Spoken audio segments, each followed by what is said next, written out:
The new fence at Israel's border with Egypt stands about 6 meters high, reaches far underground, and bristles with sensors and high-tech surveillance equipment aimed at stopping all would-be trespassers. Israel, which is surrounded by what it sees as hostile neighbors, has become an expert in border security, or put more simply, building walls and fences. What you see here along the Egyptian border is part of a bigger plan by Israel to surround its entire territory with a high-tech fence. Israel began working on this fence a few years ago, ostensibly for security reasons, but also to stop African migrants and refugees from entering the country illegally. The formidable barrier, which was completed in 2013, all but choked off the flow of people, from more than 12,000 in 2010 to just a dozen or two per year now. Shahar Nachmani, an Israeli soldier who works at the border, tells me the fence is so high that would-be crossers need the help of another person to get over it, and typically a ladder too. Touching the fence activates an alarm. While the wall that Israel is best known for is its controversial West Bank security barrier, which was built to stop suicide bombings, the country is now building high-tech fences and walls around all of its external international borders too. The aim of the project is to keep out what Benjamin Netanyahu, the country's right-wing leader, calls the beasts in the neighborhood, a reference to the Islamist and jihadi groups active in the Middle East. Israel has become such an expert in border technology that it is now an export product that the country is selling to customers in North and South America, Europe, and Asia too.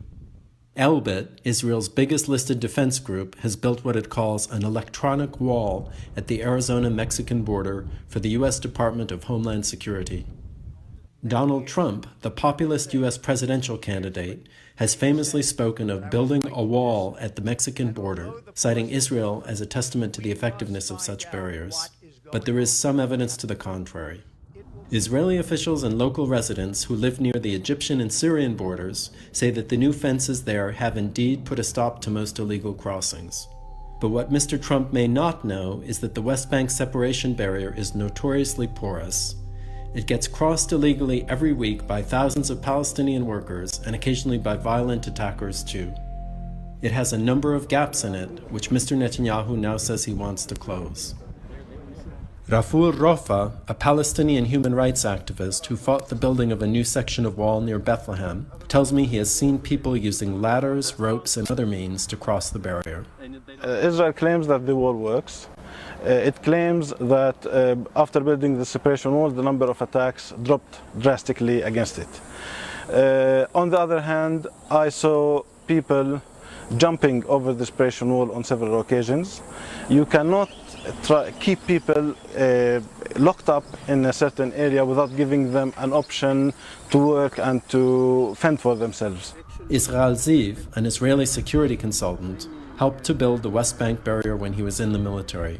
He concedes that while walls can be effective tools for maintaining security, they are less good at stopping economic migrants dead set on crossing into a country. When we talk about the motivation of Palestinians, to come and get employment in Israel, they will dare to cross and they will invent new methods to cross. Of course, that the fence is useful, but not against all cases. And when there is a very strong need to come to find a job in Israel, I think that there are many that find those holes in the fence and succeed to go across. Mr. Ziv also says that a physical wall is just one part of a broader border security strategy that should also incorporate other tools and policies, including good neighborly relations. Even Elbit, who are building the border system in Arizona, say that physical walls and fences, including the most high-tech ones, have their limitations, and non-physical detection systems offer a more reliable solution. We believe that the electronic solution has far more advantages than any physical. It does detect early, long range. The information is gathered from multi-sensors. Israel sees itself as a major high-tech power and a microcosm of a tougher world made more insecure recently by terrorism, the unchecked flow of migrants, and war. If it's right, the move to cordon itself off through imposing physical barriers and advanced electronics could provide the rest of us with a glimpse of things to come. John Reed, Financial Times, at the Israeli-Egyptian border.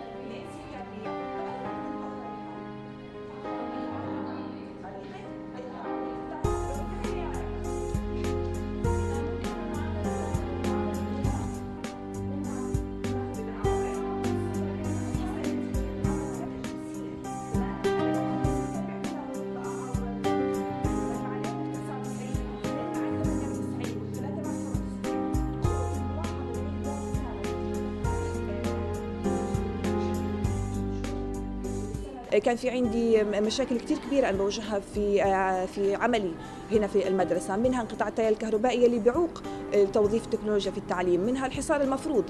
طبعا أنا بسبب الاحتلال الإسرائيلي أنا منعت من حضور التكريمين اللذين أقيما في الضفة الغربية.